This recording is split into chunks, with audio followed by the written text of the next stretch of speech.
Hello, Internet. I'm Jackie Fox, and like everyone else, I want to talk about wet-ass pussy.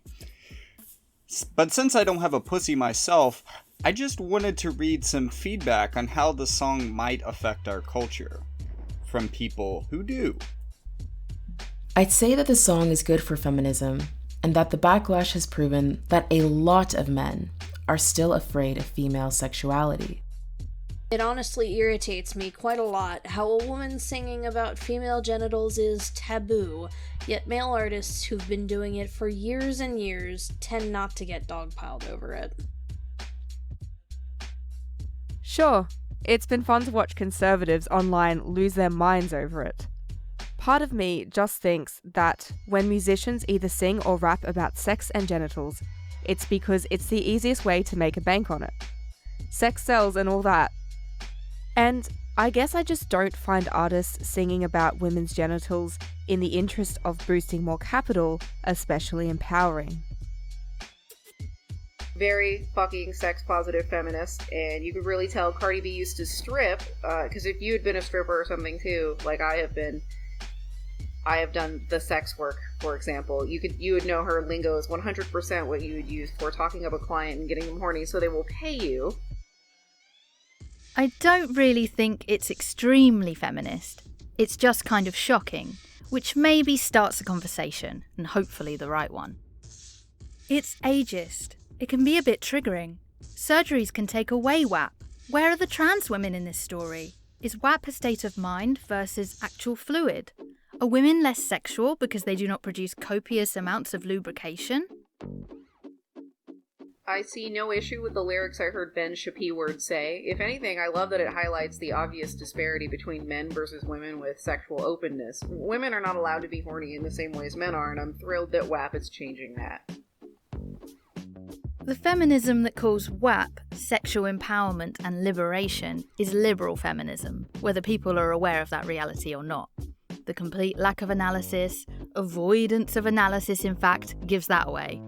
Marxist feminism exists, but it's pretty marginalised and has little mainstream voice. Likewise with anarcho-feminism. A lot of lefties just take liberal feminist ideas on board without questioning them. I guess because liberal feminism is what dominates the mainstream, and the only visible alternative is man-hating turf shit. The song is them speaking from their perspectives about their bodies. They aren't talking about other women, or comparing themselves to other women, or defining who counts as a woman. Honestly, I think that is the thing about the song that's most feminist. They've not flipped anything on its head. Female sexuality is a commodity. To be female and just cash in on that commodity is not empowerment. Nothing has changed. It's like porn made by women that exploits women is still exploiting women. And all of this viewed through the eyeballs of men still elicits the same reaction. Is a female pimp any better than a male pimp? I also think an intersectional approach would be useful in this context. How women of color have always been shamed for expressing their sexuality, or being, quote-unquote, hypersexual. I think that's what most of the backlash Shapiro shitstorm is about. There's nothing appalling or new about sex being a subject of art, and it's almost always black women who are told they are letting women down or selling out when they express their sexuality in their art. Which, yes, is for sale because we live under capitalism and that's how it goes. But there always has been art about sex, and it's not for anyone else to say whether it's cynical money grab or artistic expression. Women of color have had it bad enough when it comes to how their bodies have been used and abused symbolically and physically in this world. The fact that they are the most powerful voices in the sex-positive movement and are the pioneers of pushing the boundaries of propriety in art is a fucking triumph. It fights back against the perception that sex is something done to women. The fact that all popular art in our world is subject to commodification is beside the point. Of course it's commodified. There's no way to step into pop culture otherwise under capitalism. There's no way for any of us to make a living, other than to commodify our labor and/or art. The important thing is that the song is fun, in a way that's seeming to resonate with women, and that's vital to understanding art's value within feminism. Looking at how women respond to a work of art rather than determining the art's worth purely by its content.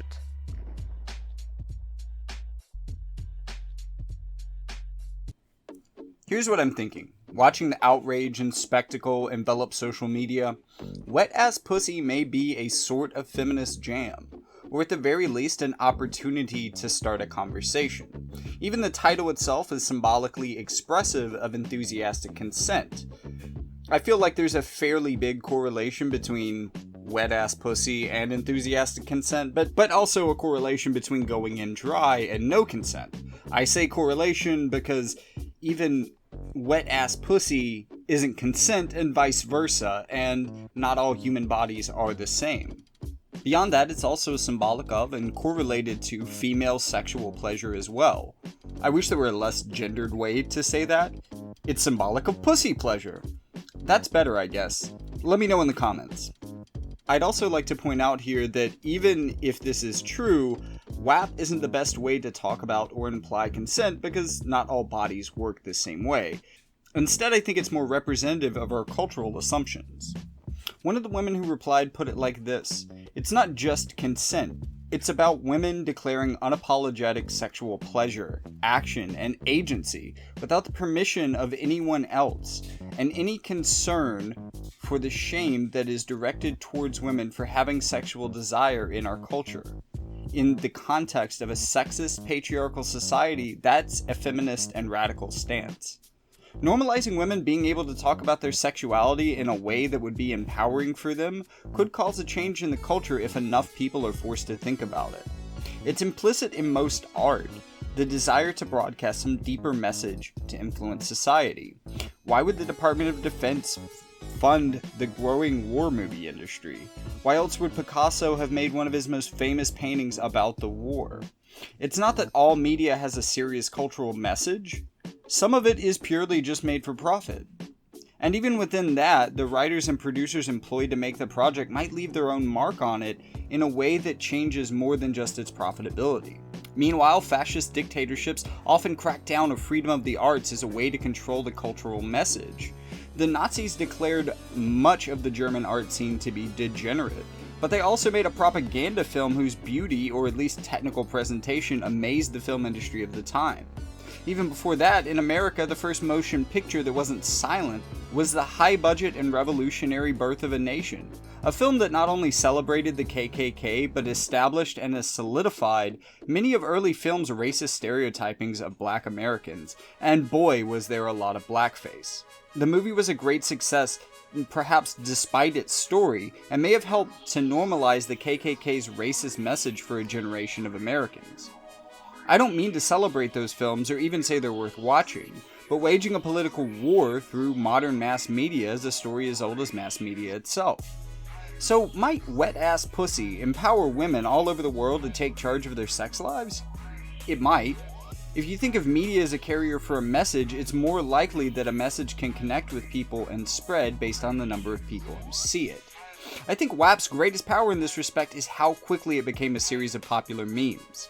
We often underestimate the power of memes to shape cultural discourse, but for better or for worse, Epstein Didn't Kill Himself has survived by morphing into QAnon and Save Our Children, firmly keeping the issue of pedophilia in the public discourse over the last few years, for better or for worse, and through several high-profile accusations, including some made against US President Donald Trump, probably helped as well. And it is my belief that this memification is at least in part of the intention of the song to begin with, albeit probably for marketing reasons. But the author is dead, right? It matters as much how the audience perceives it and internalizes it than what the author might have intended in making it. Or as one woman put it, I find the song empowering, and Megan's bars are so fucking good. I think it's a feminist song because it's bringing explicit female expression of sexuality to the mainstream. A concept that's been thrown around a lot over the last few years is normalization. Through the context of how people like Donald Trump and Jair Bolsonaro are normalizing fascism. But normalization can work within a culture to a positive effect as well. The rapid spread of the song in the cultural conversation may begin to normalize a woman's ability to talk about her body on her own terms, and be respectfully heard. And it's not just about letting them talk about their wet-ass pussies, but more broadly their ability to express their experience of sexuality in the same way that our culture has allowed men to for so long. And to further normalize listening to the lived experiences of women, I'd really like the cis men in the audience to take a lesson from this video. When a topic is specifically more significant to women, ask them to express their feelings about it. Give them the opportunity to say the things that they're afraid to just shout out into the void of social media. Normalize not only women being listened to, but cis men reaching out to them to try to better understand the female experience. Be proactive in reaching out to give them a platform. It's because of how it's brilliantly designed and bravely executed social media marketing that we're all talking about this song right now anyways. I probably don't have to tell you how viral this song has gotten in the few days after its release, but I would like to talk about why. It's obvious that sex sells, but more and more in our increasingly polarized culture, so does outrage. And this song seems specifically designed to get the outrage of the misogynist white male. I'm looking at you, Ben Shapiro, who the internet collectively dunked on. They're still dunking on him. There are still new memes to this day. This is a deeply important piece of American art that we should all pay attention to. It is deeply empowering. So we're going to play a little bit of the video, and then I'm going to read you some of the lyrics to WAP. I said certified freak 7 days a week. Wet ass P-word. Make that pull-out game weak. Bring a bucket and a mop for this wet ass P-word. Give me everything you've got for this wet ass P-word. And continue along these lines. And it gets significantly more vulgar. Like, a lot more vulgar. Beat it up, N-word, catch a charge. Extra large and extra hard. Put this P-word right in your face. Swipe your nose like a credit card. Hop on top, I wanna ride. I do a kegel while it's inside. Spit in my mouth, look in my eyes. This P-word is wet, come take a dive. That was an amazing remix done by Grande. I'm going to link to it in the description if you want to hear that in its full unedited glory. It's amazing that they were able to do so much with so little.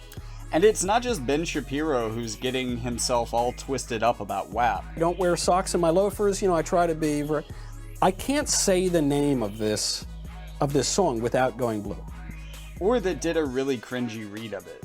I said certified freak 7 days a week. Wet ass pussy, make that pull-out game weak. That's good. Metro, UK, put out a headline. The backlash to Cardi B and Megan Thee Stallion's WAP proves society still hates sexually powerful women. It gets really vulgar. But I will admit that when I first saw the lyrics to this song, my first concern, as a sympathetic and empathetic human being, my first concern is that these women are describing a serious gynecological condition. And, I'm serious, that these women are suffering from some sort of serious, a bucket and a mop? And with Ben Shapiro, I just want to say, for a person who so often exaggerates his statistics, I'm shocked he doesn't recognize obvious hyperbole. Shocked, I tell you. I really like how over-the-top and hyperbolic some parts of the lyrics are. It's like aversion therapy on a large and indirect scale. Yes, it's a bit in your face, but I for one don't really have any problem with having wet-ass pussy all in my face. I think the possibility of this having some positive effect might be most evident based in part on who it offended and why. People like Bean Shapiro and conservatives in general have an obsession with culture and especially how it's portrayed in the media. Wet-ass pussy forces them to start and signal boost what can become an empowering conversation by having them make a total fool out of themselves online. And make people realize just how laughable the views of these misogynists are. It's bait. Cardi B trolled the conservasphere and took it to the bank, and I'm not even mad. But enough of someone non-binary asking if this does something positive for women. It's time to hear from a few more women themselves. One woman replied that she wouldn't really change things at all because it's the commodification and performance of sexuality, not an expression of real, raw female sexuality. This is important because we must recognize that the song itself is a capitalist recuperation of female sexuality, and perhaps more so that it's a genuine attempt to shift the cultural discourse, even in the way it already has. I don't think it makes it easier at all. Cardi B isn't the first to do this. It's been around for decades. Lil' Kim in the 90s, when I was a teenager, for example. To be honest, I find it weird that so many seem to think this is new. but I'm old, I guess. At best, it just gives women another restrictive role to play. Better than the 50s options, but you're still expected not to diverge from the roles available. The song/video is different in that it's women doing what men do, but at the end of the day, it's still just a product. I do think that the outcry is ridiculous, though. Firstly, where's the outcry when men do the same? It's just a commercial product, not a revolutionary feminist statement. So claiming that this is what feminism brings us is ignorant and silly. When asked what she wished people could understand about female sexuality, she responded, "It's about people seeing each other as fully human and moving entirely out of old paradigms, rather than just switching the elements around. Also, killing the whole virgin whore thing would be a good start.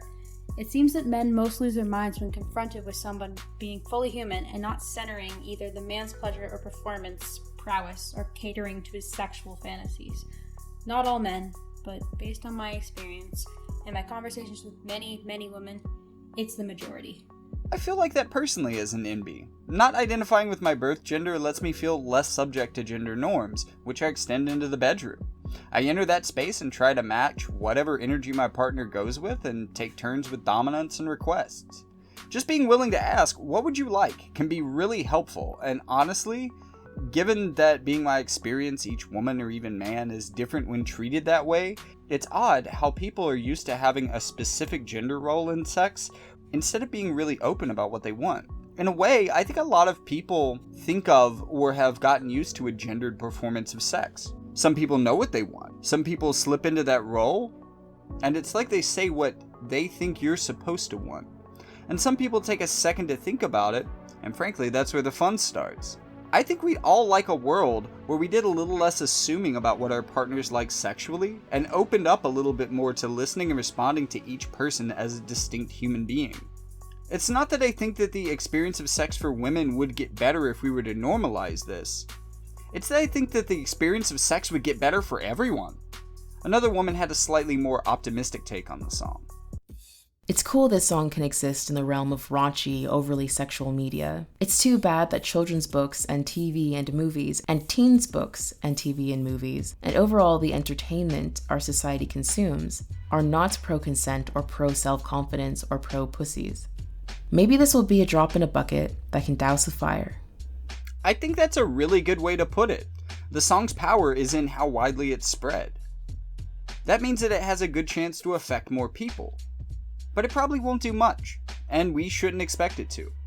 But it's a part of a wave of sex-positive, pussy-positive media. It may well douse that fire.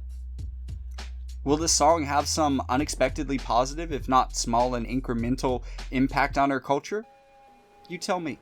Just one more thing before I roll credits on this. I recently became aware of the No Comrades Under 1K sub, and I would just like to throw up on the screen some comrades that I'm subscribed to that have not yet reached 1,000 subs, but I really feel like they deserve it. So check these channels out, like their videos, give them a subscription, do what you can to help them out, share them on Facebook, whatever social media platforms you happen to be on, and let's try to build a stronger community together.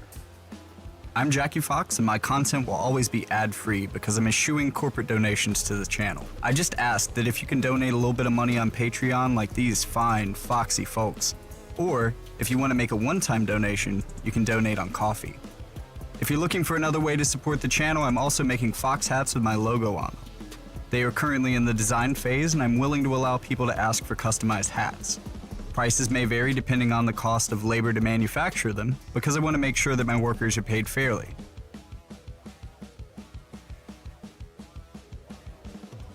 I'm going to read you some of the lyrics to WAP, which stands for a thing. I can't say most of the words in the song. I mean, I can pronounce them, but if I say them aloud, then we will be banned by the FCC.